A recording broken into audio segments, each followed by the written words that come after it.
Hello! எல்லாரும் எப்படி இருக்கீங்க? நல்லா இருக்கீங்கன்னு நம்புறேன். இந்த வாரம் நம்ம ஒரு தெலுங்கானா ஸ்பெஷல் ஸ்வீட் கொழுக்கட்டை. விநாயகர் சதுர்த்தி இல்லையா? விநாயகர் சதுர்த்திக்கு எல்லாருக்கும் விநாயகர் சதுர்த்தி நல்வாழ்த்துக்கள். அப்போ இந்த கொழுக்கட்டை எப்படி பூரணம் இல்லாமல் ஸ்வீட் கொழுக்கட்டை எப்படி பண்ணுறதுன்னு பார்க்கலாம்.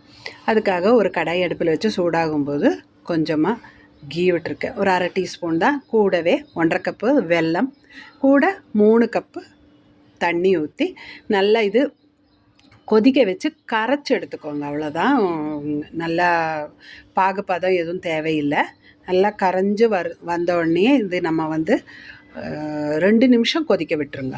நல்லா எல்லாம் கரைஞ்ச உடனே 2 நிமிஷம் கொதித்த பிறகு வடிகட்டி நம்ம எந்த பாத்திரத்தில் இது மாவு பிசைகிறோமோ அந்த பாத்திரத்துக்கு வடிகட்டி எடுத்துக்கலாம். ஏன்னா இதில் எப்படி இருந்தாலும் வெல்லத்தில் கொஞ்சம் பிசுரெல்லாம் இருக்கும். தூசி ஏதாவது இருந்தால் வடிகட்டி எடுத்துட்டு அப்புறம் அதே அடுப்பில் வச்சு நம்ம மாவு இதிலே போட்டு கிளறி எடுத்துக்கலாம். முதல்ல வடிகட்டி எடுத்துக்கலாம். பாருங்கள், வடிகட்டி எடுத்தாச்சு. இதில் 2 மணி நேரம் ஊற வச்ச கடலைப்பருப்பு அதுவும் போட்டுட்டு நல்லா கிளறி விட்டு மூடி ஒரு 5 நிமிஷம் கொதிக்கட்டும். நல்லா அதுக்குள்ளே வெந்து வந்துடும். 2 மணி நேரம் ஊற வச்சதுனால சீக்கிரம் வெந்துடும். ஆனால் ரொம்ப வேகக்கூடாது.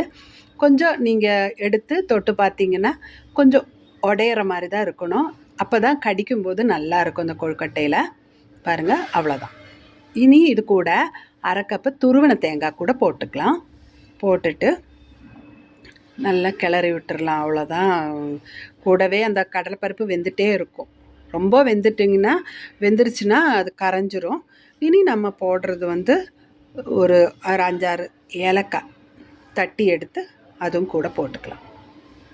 பாருங்கள், அது கூடவே இனி தேவையான அளவுக்கு உப்பு, ஒரு 1/2 டீஸ்பூன் உப்பு அது போட்டுட்டு நல்லா உப்பும் கரைஞ்ச உடனே நம்ம அரிசி மாவு 2 கப்பு அரிசி மாவு, வறுத்தது வறுக்காதது அதெல்லாம் ஒன்றும் ப்ராப்ளம் இல்லை, எதுனாலும் பிரச்சனை இல்லை. போட்டுட்டு நல்லா கிளறி விட்டுக்கலாம். நல்லா கிளறிட்டே இருக்கும்போது ஸ்டவ் முதல்ல சிம்மில் வச்சுக்கோங்க. அப்புறம் ஸ்டவ் ஆஃப் பண்ணிடுங்க. கொஞ்சம் நேரம் ஆகும்போது நல்லா கெட்டிப்பட ஆரம்பிச்சிரும். 2 கப்பு அரிசி மாவு போட்டிருக்கிறேன்.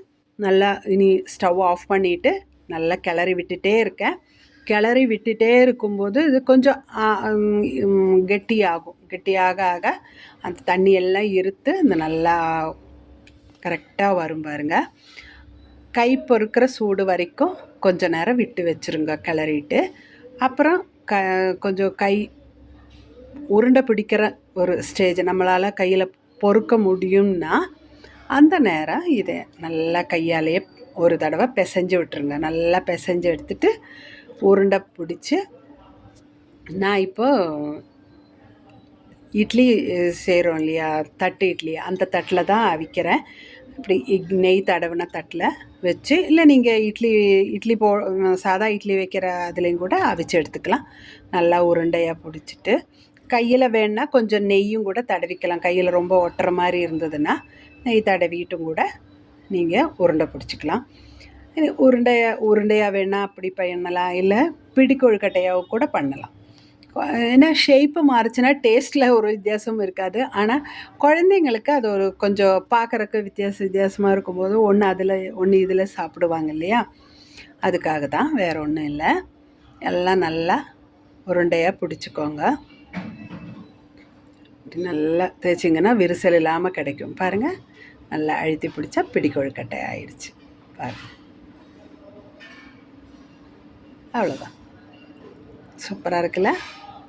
இதெல்லாம் தட்டில் வச்சு நம்ம இனி இட்லி பாத்திரத்தில் தண்ணி வச்சு நல்லா கொதிச்சிட்ருக்கு. நம்ம ஒன்று ஒன்றா எடுத்து இந்த தட்டில் இந்த ஸ்டாண்டில் வச்சுட்டு இறக்கி வச்சுக்கலாம். இறக்கி வச்சுட்டு முதல்ல ஹை ஃப்ளேமில் 2 நிமிஷம், அப்புறம் மீடியம் ஃப்ளேமில் ஒரு 15 நிமிஷம் வேக வச்சா போதும். அதுக்குள்ளே நல்லா வெந்து வந்துடும். மூடி இருக்கட்டும். 15 நிமிஷம், முதல்ல 2 நிமிஷம் ஹை ஃப்ளேமில், அப்புறம் 15 நிமிஷம் மீடியம் ஃப்ளேமில் இருக்கட்டும். 15 நிமிஷம் ஆயிடுச்சு. நம்ம எடுத்து பார்க்கலாம். பாருங்கள் நல்லா வெந்து வந்திருக்கு. வேணால் நீங்கள் குத்தி பார்க்கலாம். நான் தொட்டு பார்த்தாலே எனக்கு தெரியுது நல்லா வெந்துருச்சுன்னு. பாருங்கள் எடுத்து வச்சாச்சு. சூப்பரான கொழுக்கட்டை. எல்லாரும் செஞ்சு சாப்பிட்டு பார்த்து விநாயகர் சதுர்த்தியை கொண்டாடுங்கள். பாருங்கள் சாஃப்டான கொழுக்கட்டை. செஞ்சு சாப்பிட்டு பார்த்து எப்படி இருந்ததுன்னு கமெண்ட் பாக்ஸில் கமெண்ட் பண்ணுங்கள். அடுத்த வாரம் ஒரு புது வீடியோவோட உங்களை சந்திக்கும் வரைக்கும் வணக்கம்.